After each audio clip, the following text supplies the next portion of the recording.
What's up, everyone? DKRACK here.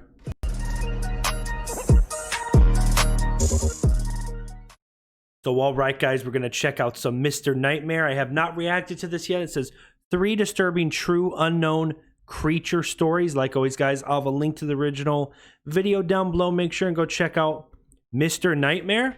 Also, if you're new to the channel, make sure and subscribe. We're on our way to 35,000 subscribers, so thank you, everyone who subscribed to the channel. Let's go ahead and check out 3 disturbing true unknown creature stories.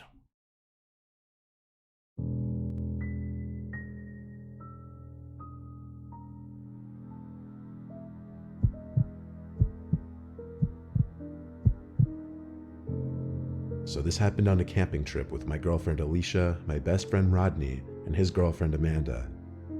My dad told me about a perfect place to go camping right by a big lake surrounded by dense forest. A trail from a nearby parking lot would lead straight to the lake. His directions were straightforward, and it was actually easy to get to the lake. We got there as the sun was on its way down and the sky was turning that beautiful orange. The lake was calming, and the sound of the breeze hitting the leaves was peaceful. We had our tent set up, and there was still a hint of orange in the sky, though it was very dark in the woods by now. There was a slight orange reflection on the calm lake. It was very warm out, and Amanda suggested we all jump in the water. I was kind of up for it, as my dad said it would be perfect to jump in. For that reason, we all brought towels. The girls seemed more eager than Rodney and I, though. The two got into their underwear and walked into the lake, exclaiming it was actually warm. I told them I'd go in after setting up the campfire at least, since we had already gathered some wood. Starting the fire I have a bad feeling about this. For me, because I just couldn't get the wood to catch. I'm not exactly a Boy Scout. Rodney took over, and as I watched him try to start the fire, one of the girls started screaming and flailing around in the lake.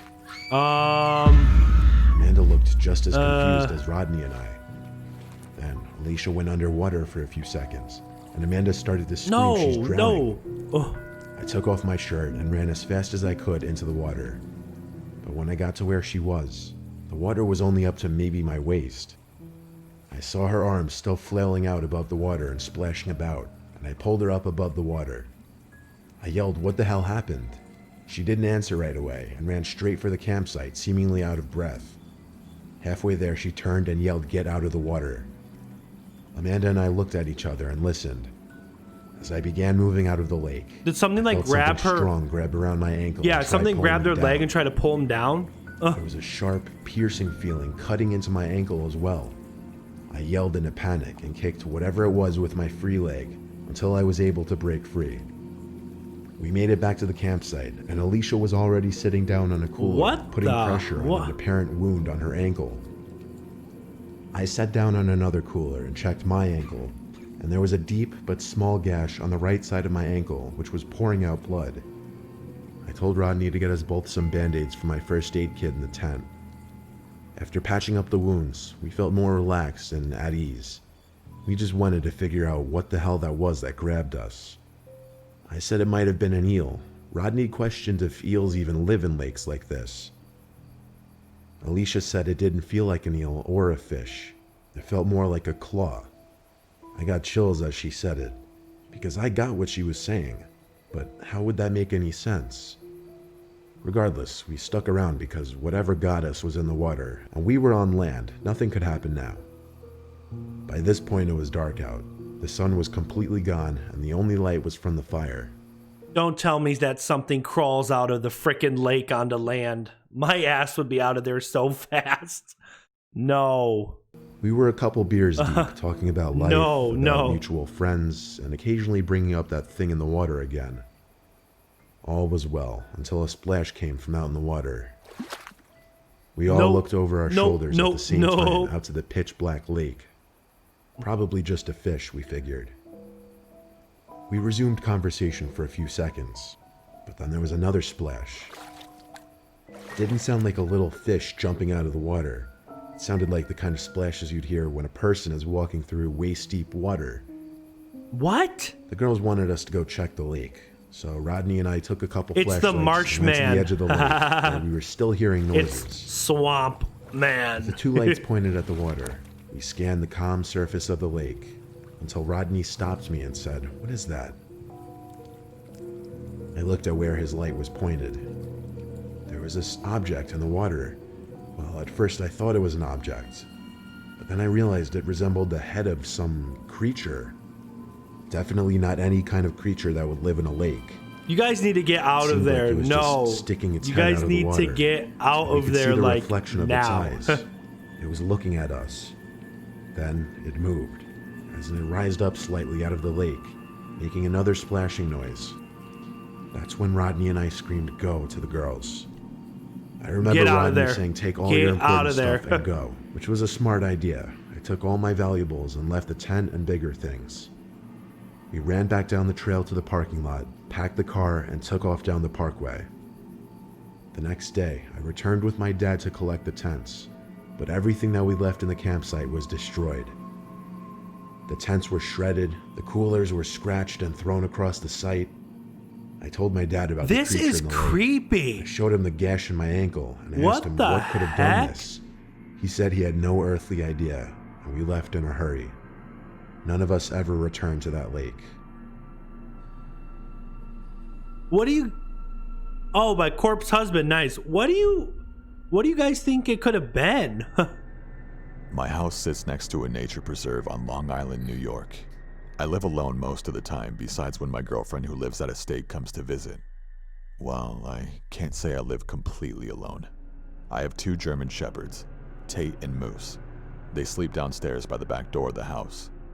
Last week, for 3 nights in a row, I'll tell you this right now. I had a German Shepherd growing up. In my opinion, one of the best dogs you can have. They're very loyal, protecting of their owners, but they will attack. They will defend you. And I'll tell you what, if you're a robber or someone breaking into a house, you don't want to be up against a German Shepherd. I'll tell you that much.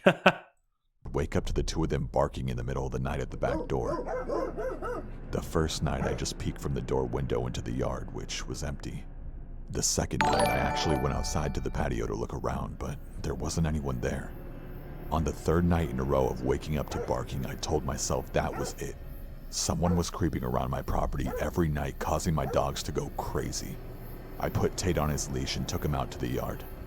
Weirdly, he seemed more calm now that he was outside. He wasn't barking at anything. I walked him around the backyard and by the tree line to the woods for a little bit, trying to help him pick up on whatever the 2 had been barking at the past 3 nights. Then he started. By the tree line, he started tugging on his leash and barking at something in the woods. Obviously, I couldn't see too far into the woods as it was nighttime, so I let him lead the way into the woods. If someone were to be trespassing on my property every night, I figured the best way to scare them off would be having my dog chase after them. Tate kept pulling and barking as we got deeper into the woods. I was starting to lose my breath just trying to keep up with him. He seemed to be really locked into something specific in front of us. But eventually Tate stopped pulling and barking, and just stood there with his ears bent back, as if he were in a defensive position. Just stood He there, suddenly what? looked scared, as if he was looking straight ahead at something. I tried looking ahead into the dark woods, but I could only see so much. There was this cracking of a stick or Get small your- branch get a your little ass ahead back that in the confirmed there was house. a presence with us in the woods. I took this as a time to call out. Whoever's out there, you need to stop trespassing on my property. If you don't, I'll either unleash my dogs on you or call the police.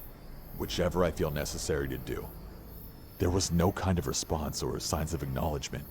Just another crunch of a twig or stick being pressed into the ground by something. Once again confirming there was someone or something standing maybe 10 yards away. I whistled to Tate to follow as I turned us around and headed back to the house. Tate kept looking back every 3 seconds. I'd have to pull him forward just to keep us moving. But then I heard a footstep close behind us, and Tate started to growl and bark again. No, It was now that I truly no. started to feel threatened. I didn't have my phone on me, I didn't have my flashlight, my only sense of protection was Tate. Then there was this sound, this unexplainable sound. It was this clicking type noise mixed with this humming sound, almost like a giant bug. Tate started going crazy again. He was barking and pulling, but It's I held him Predator. back. I kept looking at what he was trying to lunge towards, and I finally saw something. There was a set of glowing eyes, only the eyes were set very high off the ground, not down low like from a cat or a raccoon. I started to run back towards my house now. I could see the light from my back patio get your shining ass through in the trees house now, or get in your car and drive I made it off. through the tree line back to my backyard. I'd get in my car and leave. I ran Tate to the back door and let him inside. I turned back to the trees at the opposite end of my yard and I just stood there, listening and waiting for anything. A rustle in the bush made me turn my head about 20 degrees to the right. I saw a figure standing in the woods near the tree line. My patio light lit up the outline of the body somewhat. It looked like it had the shape of a humanoid-like figure, but it was crouched down, kind of hiding behind a little bush. It had extremely long-looking arms in comparison to the rest of its body, and on the lower half of its face, all I saw was black, almost resembling... How much you guys want to bet this was probably the Rake? Either Slender Man or you guys heard the creepypasta, The Rake? It kind of sounds like The Rake. If you don't know what The Rake is, look it up. R-A-K-E. a big gaping mouth. Oh. I keep saying it because I knew what I was looking at couldn't be human. I went inside, shut all the blinds, and took my dogs upstairs to my room. I reported an unidentified creature in the preserve to the police. I gave my best description on the phone, and the woman on the other end asked me to call back if the person or creature were to actually enter my private property. Basically, calling the police was for my own peace of mind. But yeah, they didn't send anyone. What are they going to do? I've been having my... I mean, this sounds mean, but what are they going to do? They're going to think this guy's on some little loopy, or he's crazy. They're not going to believe this guy that there's some like 7 foot tall, half bug humanoid creature out there. Dogs sleep in my room with me since last week. It's not and reasonable. There have been no further sightings since. I'll update everyone if anything changes.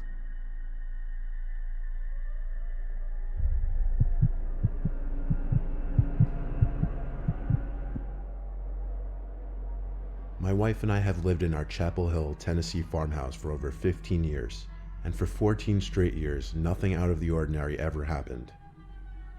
Our kids have all moved out. It's just me and the wife in the house now. February of 2019, bizarre things started happening. I woke up in the night to my wife shaking me. She said she heard a noise outside the window. She wanted me to go check. I simply walked over to the window, lifted it up, and had myself a look outside. It was chilly out there, so I didn't want to be looking outside for long, but the coast was clear. I shut the window and assured my wife it was okay, then crawled back into bed. Before we could even fall asleep again, there was a noise that made both of us sit up. A sharp but quick click at the window. My wife is no scaredy cat, but she grabbed my arm, clearly worried. She asked me to take the shotgun out there and see who it was. I told her to relax, and I checked the window one more time. I was shocked to find a small scratch in the glass from the other side. I said, "Honey, look at this," and she came over. She put her hands over her mouth and said, "Oh my." What did it? We didn't have a clue. Must have been some big animal, I figured. The next morning, I went outside to inspect the outside by the window. There were no footprints in the dirt by the side of the house. Nothing strange at all outside, actually. So we move on to the next night. It was a rainy, warmer night for February. My wife and I tucked in under the sheets again, and once again there was a sound that could be heard over the rain outside. It was this scraping type sound, muffled of course because it was coming from outside. No. The sound seemed to be moving closer to the window. Oh, it stopped. hell no. My wife and I, sitting up again, looked at each other, and she didn't even have to tell me to go outside this time.